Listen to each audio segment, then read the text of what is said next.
Welcome to Bible Sayings. Prepare for a moment of reflection and inspiration with the Word of God. Today we will be talking about the final part of Judges. Samson went to Gaza and saw there a prostitute and went in to her. The Gazites were told, "Samson is here." They surrounded him and laid wait for him all night in the gate of the city and were quiet all the night, saying, "Wait until morning light, then we will kill him." Samson lay until midnight, then arose at midnight and took hold of the doors of the gate of the city with the two posts and plucked them up, bar and all, and put them on his shoulders and carried them up to the top of the mountain that is before Hebron. It came to pass afterward that he loved a woman in the valley of Sorek, whose name was Delilah. The lords of the Philistines came up to her and said to her, "Entice him, and see in which his great strength lies, and by what means we may prevail against him, that we may bind him to afflict him, and we will each give you 1,100 pieces of silver." Delilah said to Samson, "Please tell me where your great strength lies, and what you might be bound to afflict you." Samson said to her, "If they bind me with 7 green cords that were never dried, then shall I become weak and be as another man." Then the lords of the Philistines brought up to her 7 green cords, which had not been dried, and she bound him with them. Now she had an ambush waiting in the inner room. She said to him, "The Philistines are on you, Samson." He broke the cords as a flax thread is broken when it touches the fire, so his strength was not known. Delilah said to Samson, "Behold, you have mocked me and told me lies. Now please tell me how you might be bound." He said to her, "If they only bind me with new ropes with which no work has been done, then I will become weak and be as another man." So Delilah took new ropes and bound him with them, then said to him, "The Philistines are on you, Samson." The ambush was waiting in the inner room. He broke them off his arms like a thread. Delilah said to Samson, "Until now you have mocked me and told me lies. Tell me with what you might be bound." He said to her, "If you weave the 7 locks of my head with the fabric on the loom." She fastened it with the pin and said to him, "The Philistines are on you, Samson." He awakened out of his sleep and plucked away the pin of the beam and the fabric. She said to him, "How can you say, 'I love you,' when your heart is not with me? You have mocked me these 3 times and have not told me where your great strength lies." When she pressed him daily with her words and urged him, his soul was troubled to death. He told her all his heart and said to her, "No razor has ever come on my head, for I have been a Nazirite to God from my mother's womb. If I am shaved, then my strength will go from me, and I will become weak and be like any other man." When Delilah saw that he had told her all his heart, she sent and called for the lords of the Philistines, saying, "Come up this once, for he has told me all his heart." Then the lords of the Philistines came up to her and brought the money in their hand. She made him sleep on her knees, and she called for a man and shaved off the 7 locks of his head. And she began to afflict him, and his strength went from him. She said, "The Philistines are upon you, Samson." He awoke out of his sleep and said, "I will go out as at other times and shake myself free." But he didn't know that the Lord had departed from him. The Philistines laid hold on him and put out his eyes.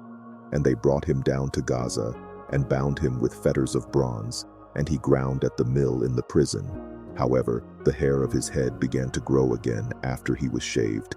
The lords of the Philistines gathered together to offer a great sacrifice to Dagon their god, and to rejoice, for they said, "Our God has delivered Samson our enemy into our hand." When the people saw him, they praised their God, for they said, "Our God has delivered our enemy and the destroyer of our country, who has slain many of us, into our hand." When their hearts were merry, they said, "Call for Samson, that he may entertain us." They called for Samson out of the prison, and he performed before them. They set him between the pillars. And Samson said to the boy who held him by the hand, "Allow me to feel the pillars on which the house rests, that I may lean on them." Now the house was full of men and women, and all the lords of the Philistines were there. And there were on the roof about 3,000 men and women, who saw while Samson performed. Samson called to the Lord and said, "Lord God, remember me, please, and strengthen me. Please only this once, God, that I may be at once avenged of the Philistines for my 2 eyes."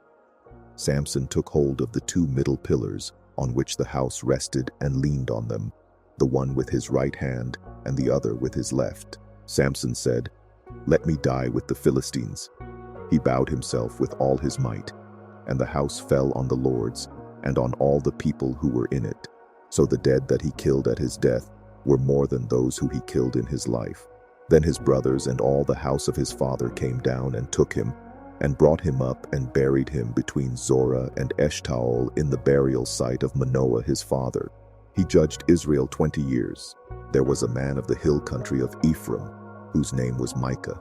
He said to his mother, "The 1,100 pieces of silver that were taken from you, about which you uttered a curse, and also spoke it in my ears, behold, the silver is with me. I took it." His mother said, "May the Lord bless my son." He restored the 1,100 pieces of silver to his mother. Then his mother said, "I most certainly dedicate the silver to the Lord from my hand for my son, to make a carved image and a molten image. Now therefore I will restore it to you." When he restored the money to his mother took 200 pieces of silver and gave them to a silversmith, who made a carved image and a molten image out of it. It was in the house of Micah. The man Micah had a house of gods, and he made an ephod and teraphim, and consecrated one of his sons, who became his priest. In those days there was no king in Israel. Everyone did that which was right in his own eyes. There was a young man out of Bethlehem, Judah, of the family of Judah, who was a Levite, and he lived there. The man departed out of the city, out of Bethlehem, Judah, to live where he could find a place, and he came to the hill country of Ephraim, to the house of Micah as he traveled. Micah said to him, "Where did you come from?" He said to him, "I am a Levite of Bethlehem, Judah, and I am looking for a place to live." Micah said to him, "Dwell with me, and be to me a father and a priest, and I will give you 10 pieces of silver per year, a suit of clothing, and your food." So the Levite went in. The Levite was content to dwell with the man, and the young man was to him as one of his sons. Micah consecrated the Levite, and the young man became his priest, and was in the house of Micah. Then Micah said, "Now I know that the Lord will do good to me, since I have a Levite as my priest." In those days there was no king in Israel. In those days the tribe of the Danites sought an inheritance to dwell in, for to that day their inheritance had not fallen to them among the tribes of Israel. The children of Dan sent 5 men of their family from their whole number, men of valor, from Zorah and from Eshtaol, to spy out the land and to search it. They said to them, "Go, explore the land." They came to the hill country of Ephraim, to the house of Micah, and lodged there. When they were by the house of Micah, they knew the voice of the young man the Levite. So they went over there and said to him, "Who brought you here? What do you do in this place? What do you have here?" He said to them, "Thus and thus has Micah dealt with me, and he has hired me, and I have become his priest." They said to him, "Please ask counsel of God, that we may know whether our way which we go shall be prosperous." The priest said to them, "Go in peace. Your way in which you go is before the Lord." Then the 5 men departed and came to Laish, and saw the people who were there, how they lived in safety, in the way of the Sidonians, quiet and secure. For there was no one in the land possessing authority that might put them to shame in anything, and they were far from the Sidonians, and had no dealings with anyone else. They came to their brothers at Zorah and Eshtaol, and their brothers asked them, "What do you say?" They said, "Arise, and let's go up against them, for we have seen the land, and behold, it is very good. Do you stand still? Don't be slothful to go and to enter in to possess the land. When you go, you will come to an unsuspecting people, and the land is large. For God has given it into your hand, a place where there is no lack of anything that is in the earth." The family of the Danites set out from Zorah and Eshtaol with 600 men armed with weapons of war. They went up and encamped in Kiriath Jearim in Judah. Therefore they call that place Mahaneh Dan to this day. Behold, it is behind Kiriath Jearim. They passed from there to the hill country of Ephraim and came to the house of Micah. Then the 5 men who went to spy out the country of Laish answered and said to their brothers, Do you know that there is in these houses an ephod, and teraphim, and a carved image, and a molten image? Now therefore consider what you have to do. They went over there and came to the house of the young Levite man, even to the house of Micah, and asked him how he was doing. The 600 men armed with their weapons of war, who were of the children of Dan, stood by the entrance of the gate. The 5 men who went to spy out the land went up, and came in there, and took the engraved image, the ephod, the teraphim, and the molten image. And the priest stood by the entrance of the gate with the 600 men armed with weapons of war. When these went into Micah's house, and took the engraved image, the ephod, the teraphim, and the molten image, the priest said to them, What are you doing? They said to him, Hold your peace, put your hand on your mouth, and go with us. Be a father and a priest to us. Is it better for you to be priest to the house of one man, or to be priest to a tribe and a family in Israel? The priest's heart was glad, and he took the ephod, the teraphim, and the engraved image, and went with the people. So they turned and departed, and put the little ones, the livestock, and the goods before them. When they were a good way from the house of Micah, the men who were in the houses near Micah's house gathered together and overtook the children of Dan. As they called to the children of Dan, they turned their faces and said to Micah, What ails you that you come with such a company? He said, You have taken away my gods which I made, and the priest, and have gone away. What more do I have? How can you ask me, What ails you? The children of Dan said to him, Don't let your voice be heard among us, lest angry fellows fall on you, and you lose your life, with the lives of your household. The children of Dan went their way, and when Micah saw that they were too strong for him, he turned and went back to his house. They took that which Micah had made, and the priest whom he had, and came to Laish, to a people quiet and unsuspecting, and struck them with the edge of the sword. Then they burned the city with fire. There was no deliverer, because it was far from Sidon, and they had no dealings with anyone else. And it was in the valley that lies by Beth Rehob. They built the city and lived in it. They called the name of the city Dan, after the name of Dan their father, who was born to Israel. However, the name of the city used to be Laish. The children of Dan set up for themselves the engraved image, and Jonathan, the son of Gershom, the son of Moses, and his sons were priests to the tribe of the Danites until the day of the captivity of the land. So they set up for themselves Micah's engraved image which he made, and it remained all the time that God's house was in Shiloh. In those days, when there was no king in Israel, there was a certain Levite living on the farther side of the hill country of Ephraim, who took for himself a concubine out of Bethlehem, Judah. His concubine played the prostitute against him, and went away from him to her father's house to Bethlehem, Judah, and was there for 4 months. Her husband arose and went after her to speak kindly to her, to bring her again, having his servant with him and a couple of donkeys. She brought him into her father's house, and when the father of the young lady saw him, he rejoiced to meet him. His father-in-law, the young lady's father, kept him there, and he stayed with him 3 days. So they ate and drank and stayed there. On the 4th day, they got up early in the morning, and he rose up to depart. The young lady's father said to his son-in-law, Strengthen your heart with a morsel of bread, and afterward you shall go your way. So they sat down, ate, and drank, both of them together. Then the young lady's father said to the man, Please be pleased to stay all night, and let your heart be merry. The man rose up to depart, but his father-in-law urged him, and he stayed there again. He arose early in the morning on the 5th day to depart, and the young lady's father said, Please strengthen your heart and stay until the day declines. And they both ate. When the man rose up to depart, he and his concubine and his servant, his father-in-law, the young lady's father, said to him, Behold, now the day draws toward evening. Please stay all night. Behold, the day is ending. Stay here, that your heart may be merry, and tomorrow go on your way early, that you may go home." But the man wouldn't stay that night, but he rose up and went near Jebus, also called Jerusalem. With him were a couple of saddled donkeys. His concubine also was with him.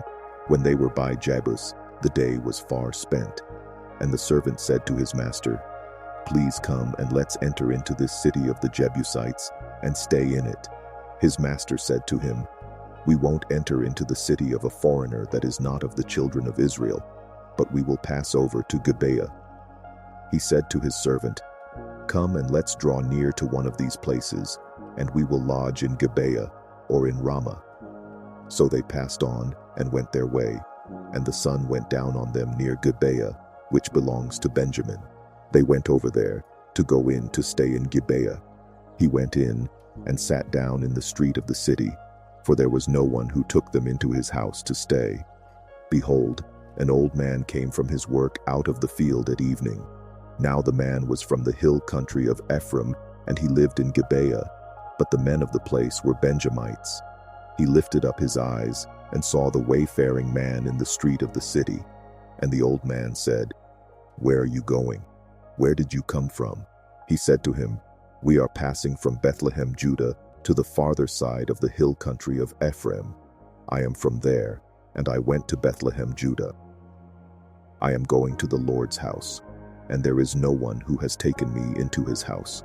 Yet there is both straw and feed for our donkeys, and there is bread and wine also for me and for your servant, and for the young man who is with your servants.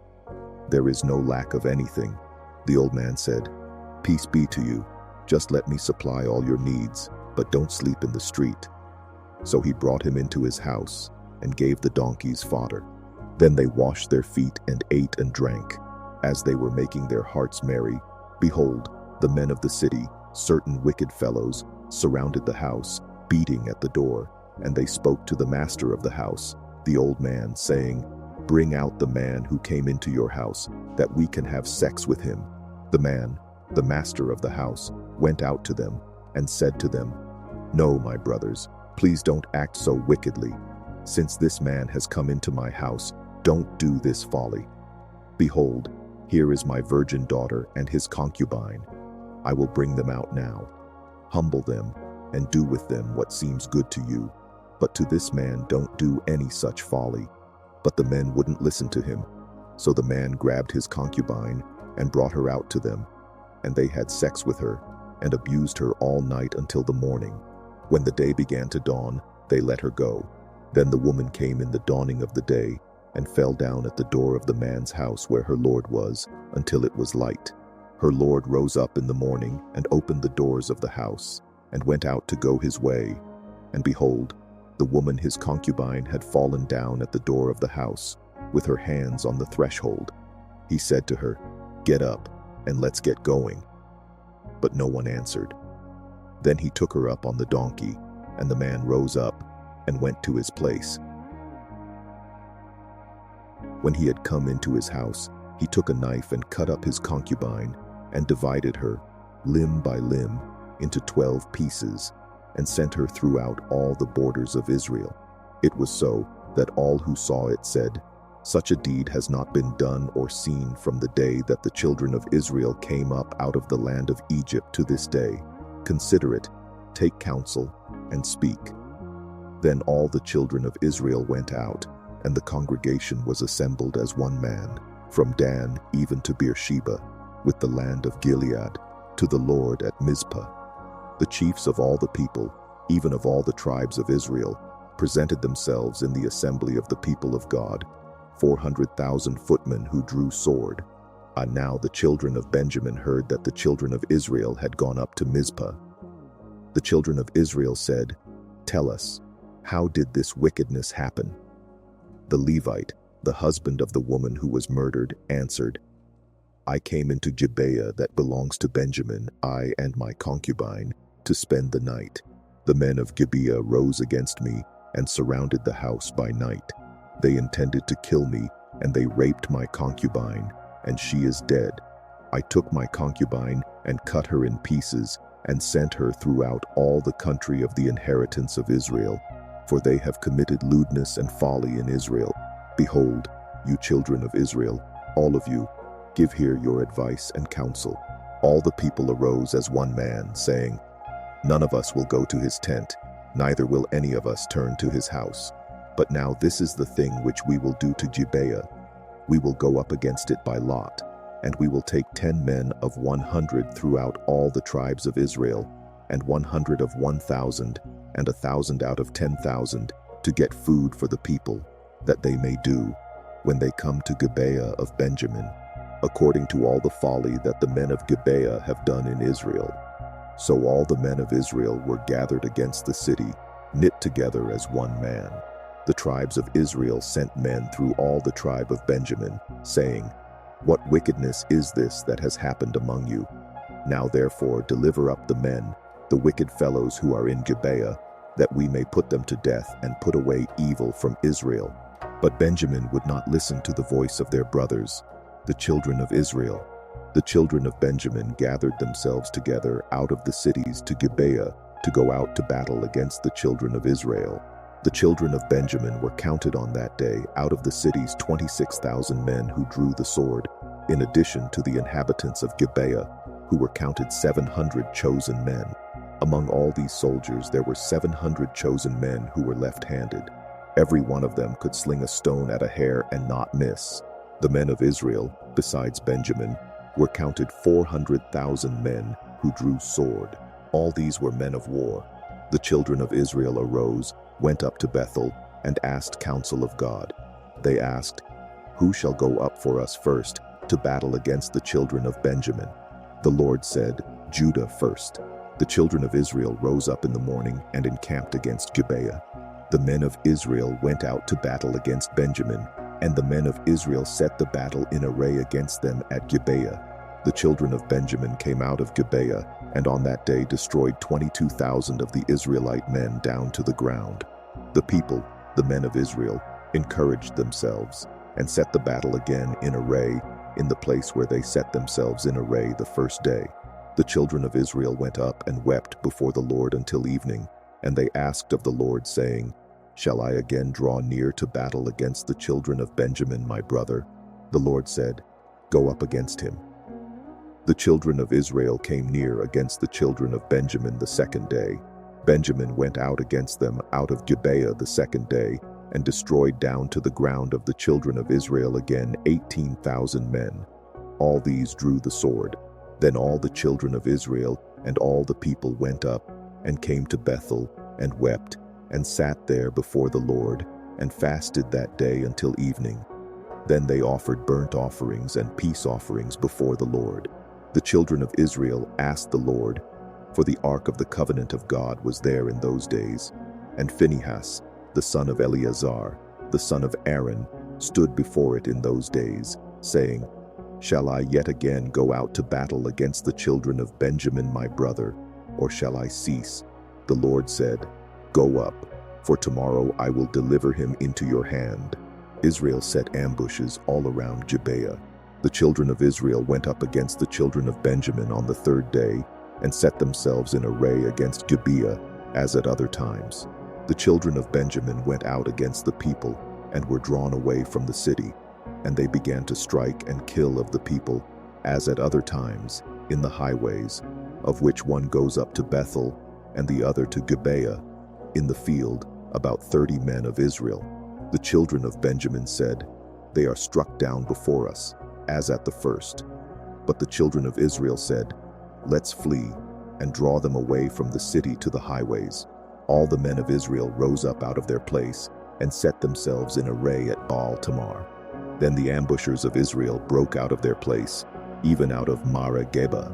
10,000 chosen men out of all Israel came over against Gibeah, and the battle was severe, but they didn't know that disaster was close to them. The Lord struck Benjamin before Israel, and the children of Israel destroyed of Benjamin that day 25,100 men. All these drew the sword. So the children of Benjamin saw that they were struck, for the men of Israel yielded to Benjamin because they trusted the ambushers whom they had set against Gibeah. The ambushers hurried and rushed on Gibeah. Then the ambushers spread out and struck all the city with the edge of the sword. Now the appointed sign between the men of Israel and the ambushers was that they should make a great cloud of smoke rise up out of the city. The men of Israel turned in the battle, and Benjamin began to strike and kill of the men of Israel about 30 persons. For they said, "Surely they are struck down before us, as in the first battle." But when the cloud began to arise up out of the city in a pillar of smoke, the Benjamites looked behind them, and behold, the whole city went up in smoke to the sky.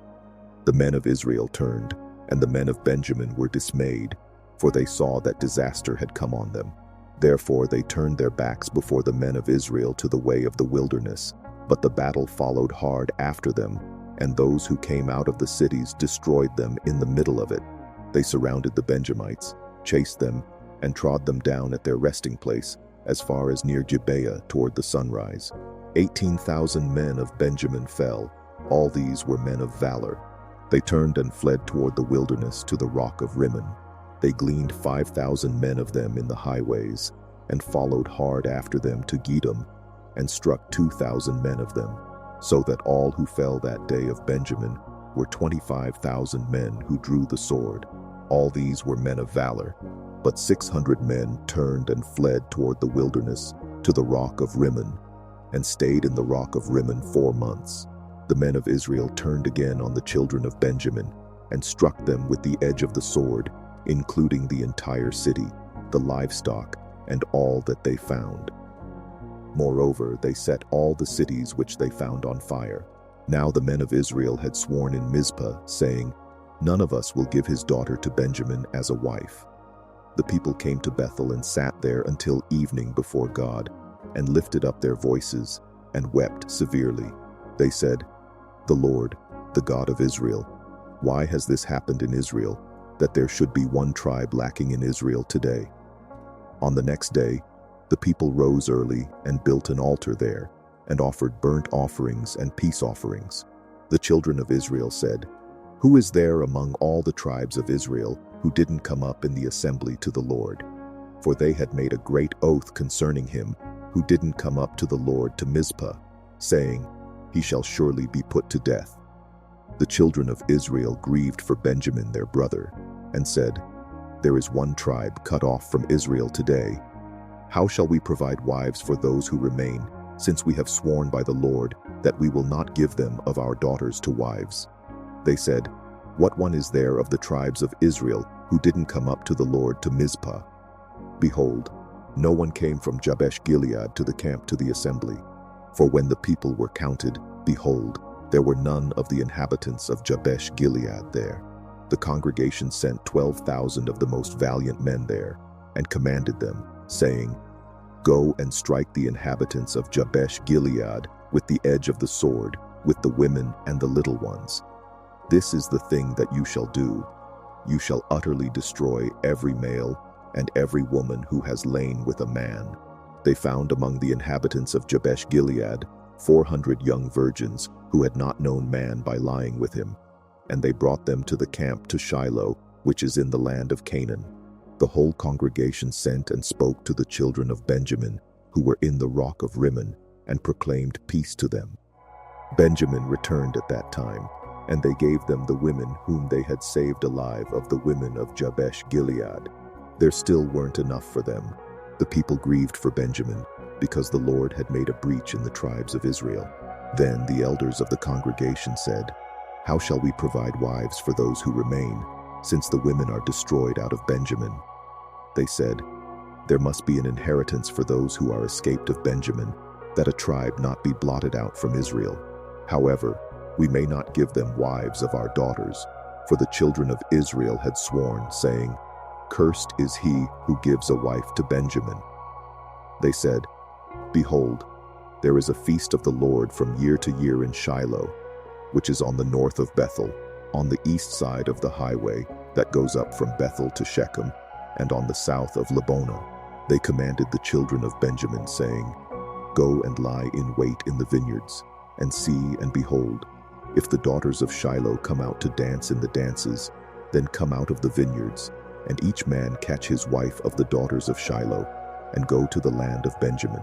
It shall be, when their fathers or their brothers come to complain to us, that we will say to them, "Grant them graciously to us, because we didn't take for each man his wife in battle, neither did you give them to them.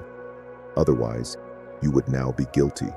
The children of Benjamin did so, and took wives for themselves according to their number, of those who danced, whom they carried off.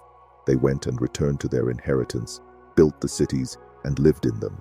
The children of Israel departed from there at that time, every man to his tribe and to his family, and they each went out from there to his own inheritance. In those days there was no king in Israel. Everyone did that which was right in his own eyes.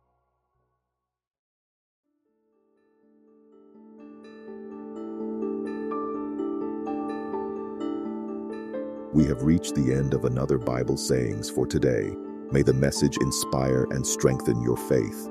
We hope this portion of the word has touched your heart.